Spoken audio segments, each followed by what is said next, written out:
Konnichiwa minasan domo arigatou gozaimasu. Super Kami Guru Alucard des. Hi. So, good afternoon or evening, everybody, depending on where you are. Some people, it might be good morning. In that case, ohayo gozaimasu. Today, we have another exciting episode, which will have updates on what's going on with the newest release. We'll have some fortunes to tell and of course, more information about my continuing Stephen King binge reading, which I've been doing a lot of lately. So I did finish Salem's Lot. It was incredible. And think about it like this: I finished it long before the episode last time, before it was even a week after I told you guys about it. Like a couple days after that, I had already finished it. I just couldn't put it down because it was that good. So, highly recommended. In fact, I don't think I've ever read a book that massive that fast. It just was so captivating. So, I got to hand it to Stephen King for his second book. I really couldn't put it down. I fell in love with Susan's character in that story, and by the end, I was really heartbroken, and it left a haunting feeling as a result of that. So now, of course, I'm on different seasons, which is very good so far. I've read the first two stories, which are Rita Hayworth and the Shawshank Redemption. Of course, there's a wonderful live adaptation of it, which what I like about the story is great.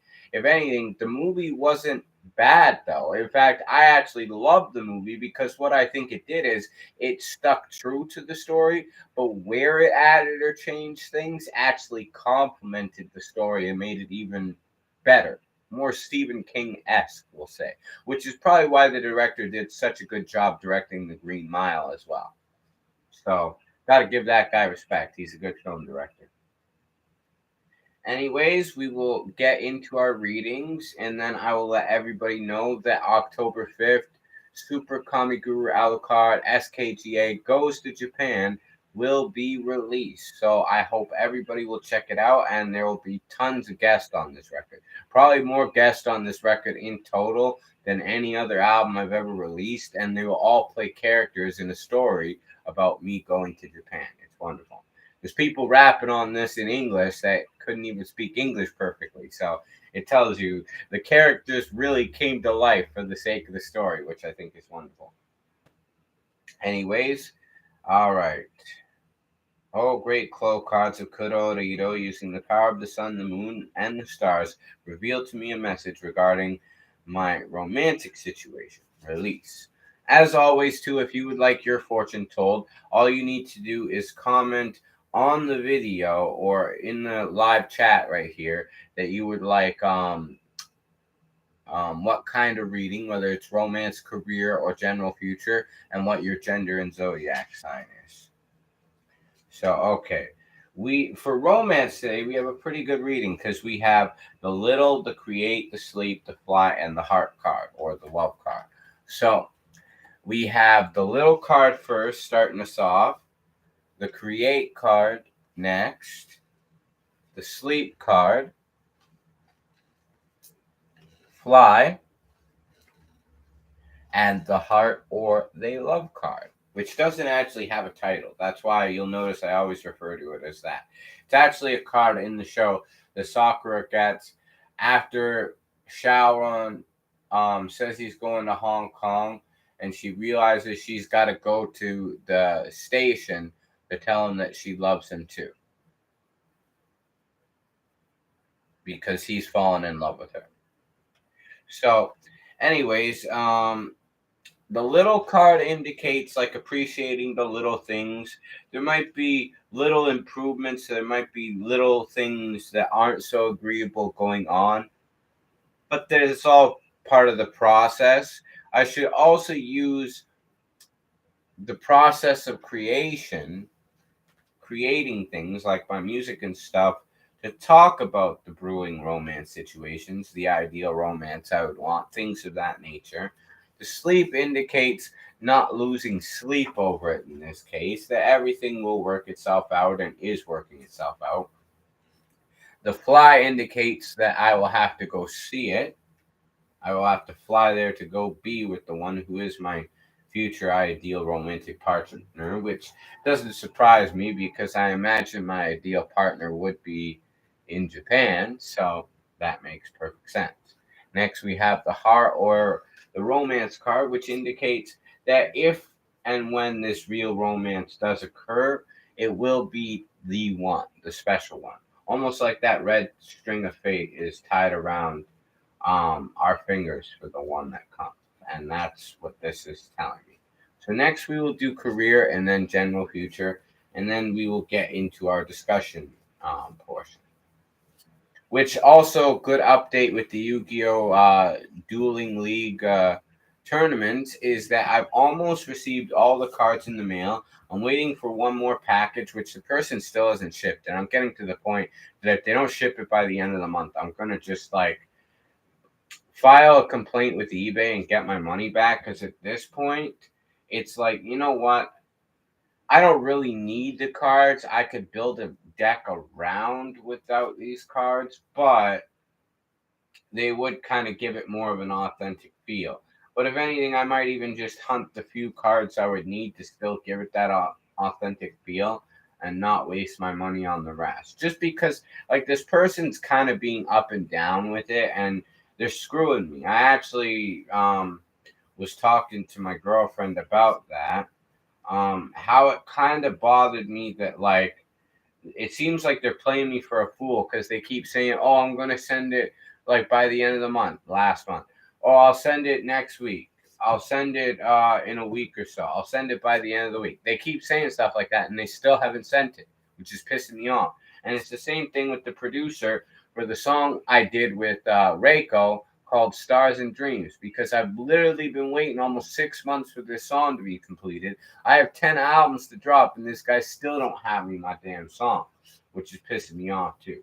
But just trying to let it go and trust that things will work themselves out in the best way at the right time. It's not easy. It's frustrating, but what can you do? Anyways, we will do career now. All great Clow cards of Kurorito, using the power of the sun, the moon, and the stars, revealed to me a message regarding the future for my career's development. Release. The maze, the lock, sword, the shadow,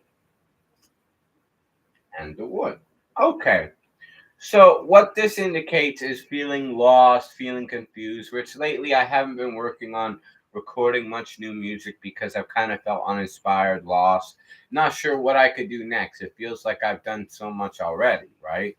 The lock indicates feeling really focused, locking myself down in a sense, isolation. The sword indicates okay, so maze, the lock, sword. The sword indicates really being on guard, fighting for what I want, finding the strength within myself in this. And I guess it's revealing the warrior nature within myself. Next, we have the shadow card, which indicates that any shadows of a doubt that might be happening, especially with these cards, they're just temporary, and that things are actually working in a more progressive way than it might appear. And then the wood card, with its strong but gentle nature, is indicating to take a gentle approach with this situation. So there we have our first 10 cards. Now we will do general future, which will be 5 cards up, 5 down, and the second 5 will be for further clarity. All great Clow cards of Kurorito, using the power of the sun, the moon, and the stars, reveal to me guidance for my general future to come. Release. Mist, sweet, erase, illusion, and move. Hmm. We got these cards for another reading before from somebody else. So it's interesting though because I did shuffle them very thoroughly, and yet we actually got these cards. It's almost like a transference of energy sort of thing. All right, so first we have the mist card, which indicates a haze of confusion. The sweet indicates sweet things to come. The erase means letting go or erasing certain elements of the past. The illusion means don't believe everything that I see. The move indicates shifting or movement. Many things are happening, especially in the world of manifestation. There's always movement, as they say. Please give me clarity with the next five cards. So we have the power, the dash, the freeze, the glow, and the Sakura. So the power indicates feeling strong, feeling powerful. The dash indicates rushing, maybe moving fast with this new power towards what I want. The freeze indicates I had felt stuck for a while, but with the power and the dash, it's probably indicating that I'm now getting to the point of feeling unstuck. The glow indicates things are starting to brighten up, things are looking up, they're glowing with intensity of how great they will be. And then we have the Sakura card, which indicates remaining true to myself, being the hero of my own story. And like Sakura cherry blossoms, there will be flowers in bloom soon, a time of harvest as well. So all good things to come. That's the energy I sense today. And you'll notice I always do it differently because there's a different sort of energy I pick up depending on when the cards are drawn and what they try to tell me. But there's always an important message of symbolism within the cards. So, yeah, now that we've gotten our fortune telling out of the way, I will talk a bit about reading the first two stories of different seasons, which is great because it's not fully horror so much, at least in the first two stories I've read, although there are some scary elements in each. The prison violence in Shawshank is pretty dark and disturbing.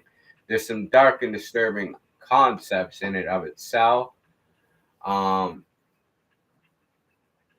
Apt Pupil, even though it was supposed to be more of a normal-ish story, actually turned out to be dark and horrifying. It kept me up till 2 in the morning, and I read to a point where things had kind of subsided in the plot to the point it calmed down enough. I thought, oh, maybe there's hopeful optimism that the story will end on a good note. Next day when I finished it, oh no, there was no hopeful optimism at all. And what I could say is I actually did watch Apt Pupil, the movie starring Brad Renfro and Ian McKellen. And I really liked Ian McKellen in that movie. As strange as it sounds, though, I still don't think it was perfectly suited for him because the character was much darker than Ian McKellen really normally is. Whereas it was nice to see him add like a certain charm to the character too, which there was a bit of that in the book. There was a bit. But it kind of over embellished the charm, whereas this character was a lot more dark than McKellen portrayed him as. And another thing too, this movie really toned down a lot of the darker stuff about it, which is what I didn't like about the movie overall, because by trying to play it safe, they removed a lot of the shock value that actually made it such a gripping story. Like when I was reading it, I was like, oh my God, this is fucked. Like it was so intense. It scared the shit out of me reading this thing. And like it was horrifying. By the end, I was like really? That's how it ends? I had the look on my face like I seen a ghost when I finished the story. It was horrifying. But taking all that dark details out to try to make it more passable as a story to an adult audience. I get to trying to get to the relationship between these two characters for the movie. But trying to tone down the dark stuff hurt the overall story in the movie in comparison. Book was way better. Just saying, overall. Not that Ian McKellen did bad, although his German accent could have been improved. Like he faltered saying certain words, but it's a tricky accent. I can't even do the accent so well, so well, you could say. Yeah, it's tricky. It's a tricky accent to do because you have to say certain words with different pronunciations, and then you would have like the accent, like zo. All T's are Z, and all W's are V. Well, I think zit is a ziki zriki accent to do. Zudu. Yeah, it's very tricky. Sorry, I probably butchered it, but it's a tricky accent to do to make it look authentic. So I can't really fault him. He did decently well though, and it's not even so much that he did bad as the director just kind of killed the movie by trying to make it too simple. Really hurt it in a sense, right? After that, though, however, I watched an underrated movie that wasn't really successful based on a short story in Nightmares and Dreamscapes called The Night Flyer.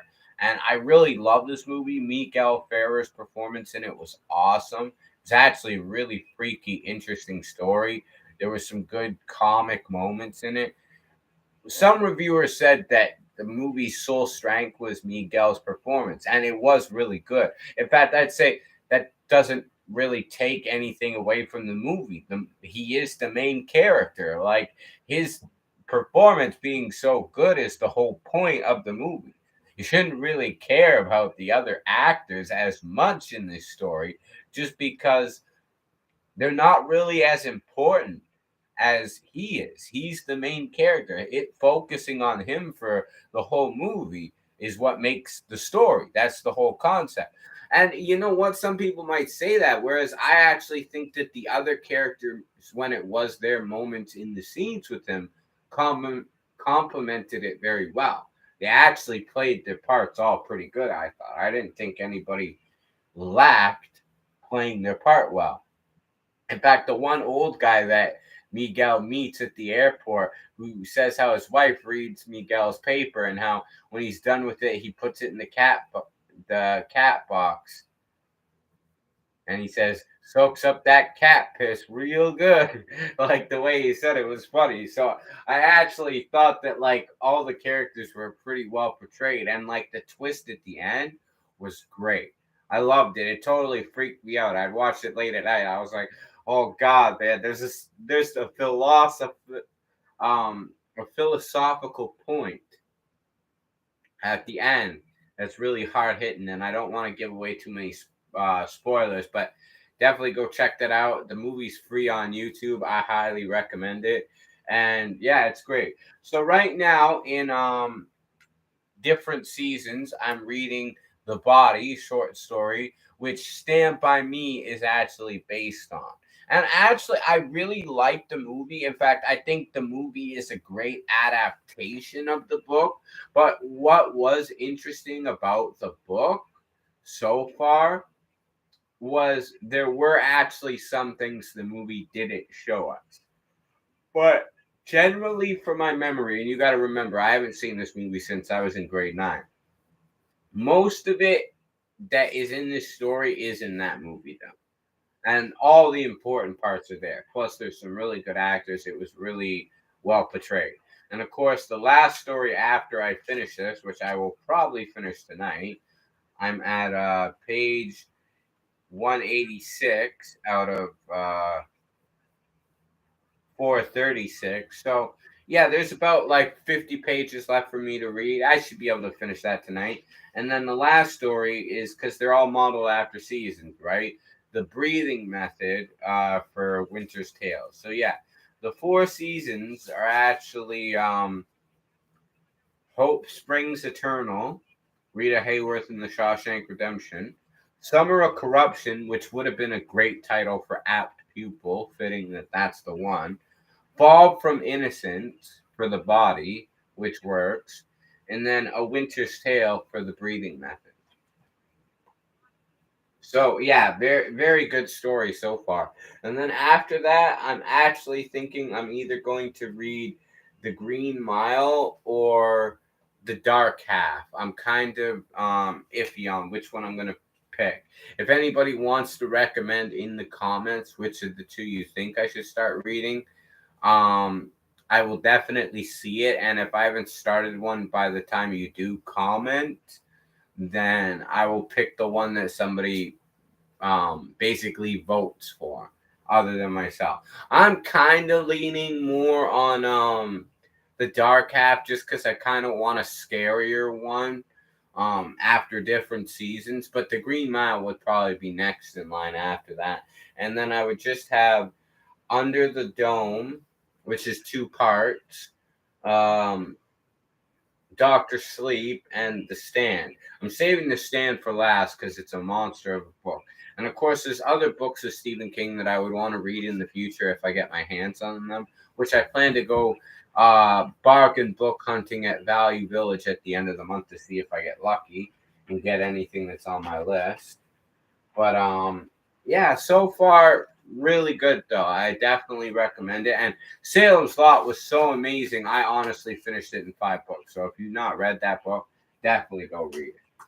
So with the Yu-Gi-Oh! Dueling League, we almost got everything we would need to basically, you know, have our tournament. I'm gonna get the deck boxes after I get the last of the cards, if I get them. If not, I'll figure out a way to substitute and get the rest. And then get deck boxes to divide all the cards. That way I'll have them all sorted individually for every character's deck. Probably write on the deck box which character's name is what. And then, yeah, after that, I'll be looking for competitors for the tournament, which will be very cool because everybody who participates, basically, you'll pay $10. It means you rent a deck, you get to compete in the tournament, and the winner of the tournament gets $100, and the rest, of course, goes to me for paying, you know, sort of the expenses of the rental and the upkeep. And that way, hey, you don't even have to worry. If you have a deck, you can still play. If you're unsure of the rules, I will fully explain the rules the day of the tournament, an hour before we begin. And I might even perform a little song. So there will be many great things to look forward to with that. Now, with Dark Cloud, I've been playing that, and I'm almost at the top of the 100 floor dungeon. I have 20 floors more to go, and I'm very excited to fight the Black Knight again and beat him. I'm probably going to play some more of this after the episode. And of course, I've been working on my own stories. I'm getting closer every day to the end of those. I did take a bit of a break because I was sleepy the past couple days.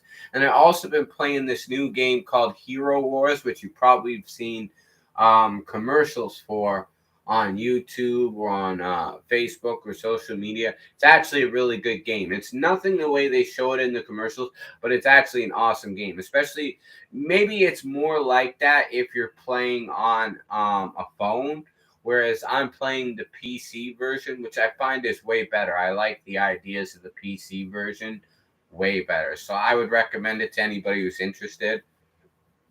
Um, it's a fantasy RPG game that's kind of like World of Warcraft mixed with Final Fantasy.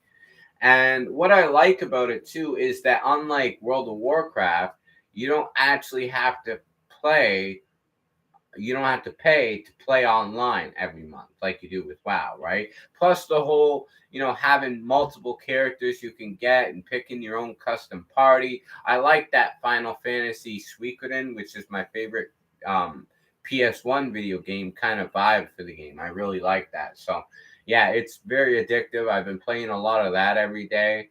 I'm getting to the point where I'm spending so much on my characters because they're all so leveled up and advanced in such a short time that like I run out of gold like almost right after I start the game in the day, just working on upgrades and stuff, right? It's pretty crazy. But yeah, overall, very fun game. Now with the album updates, the easiest way I can explain that for everybody is basically there will be an album dropping every month starting October 5th. That'll be the first one, which will be SKGA Goes to Japan. The second album will be Dark Cloud Volume 1, which will drop November. And then A Point to Prove, which is already set to be released, will be dropped December 1st. I'm thinking for the November one, we might do November 15th, just so it's sort of in the middle of these two releases, right?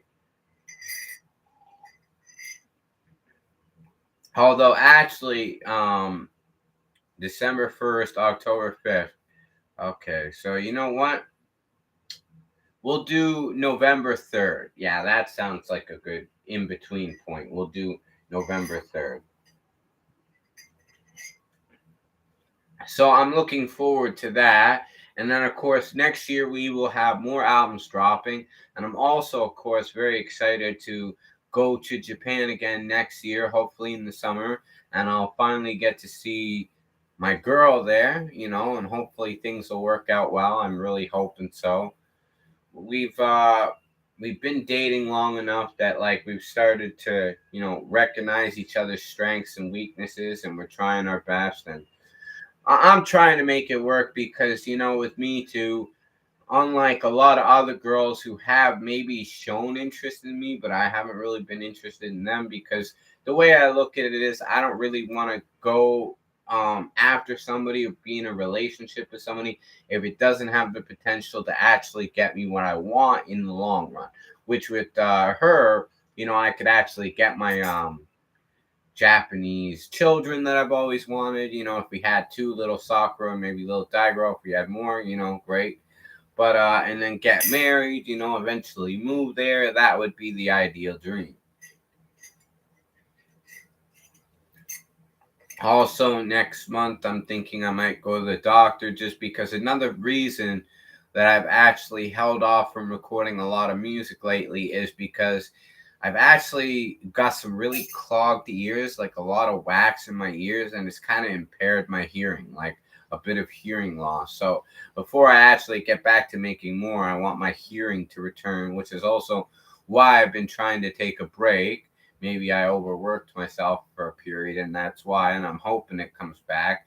But if not by next month, I'll go to the doctor, get it checked out. Also, got to go to the dentist and, see how the rest goes. I'm still not sure what's going on with Keith Murray. At the end of the month, I'm going to like message him and maybe put aside some money to have him do the outro for that song I planned. But I mean, if he doesn't respond right away, well, at this point, it's like I already lost money investing into this guy for him to bail every time. So it's kind of frustrating. And this is a rapper like I really look up to. As for Retrospect, he still hasn't bothered to make another song. He's been dealing with relationship drama. Um, his father's getting older. I guess a lot of drinking. It's a lot of responsibility he's had to pick up on. So he hasn't got much done. I really want to get my Keith Murray CD back from him, hopefully, and he won't bail on me, and he'll actually come by sometime and get another song done. But I guess we'll see, right? But I did see him the other day, this weekend, actually. We had a couple beers, some shots. We talked about stuff, but he didn't seem like himself. Like it seemed like with everything he was dealing with, it was kind of like a tough time for him, and I kind of understood why he's kept his distance. But I try to remind him, like, don't put this off, though, man. You need to like do this for you. Like, don't worry about that other stuff. Get this done for you. It'll be good for you. You've already appeared on so many songs. It's time to make your own album, right? So that's my thought process. But I kind of understand. But hopefully he'll get things more sorted in order, and then he'll be able to work on his album. So yeah, that's pretty much all the other updates I could think of. Obviously, I got to start paying Harvard more off so I can try and get there as soon as possible next year. Um, Maybe try and get another Stephen King book to add to my collection, or a couple if I find any of the ones I actually want cheap, right? So that'll be something I'm working on. And maybe try and get a couple deck boxes if possible so I could start sorting these decks. And yeah, we'll go from there. But all in all, I'm pretty optimistic and excited for the future. And I think there's many great things to come. So hopefully everybody enjoyed watching this episode. Thank you if you did. And until next time, I'm your host, Super Kami Guru Alucard. Peace out, Oyasumi Nasai, and Matane.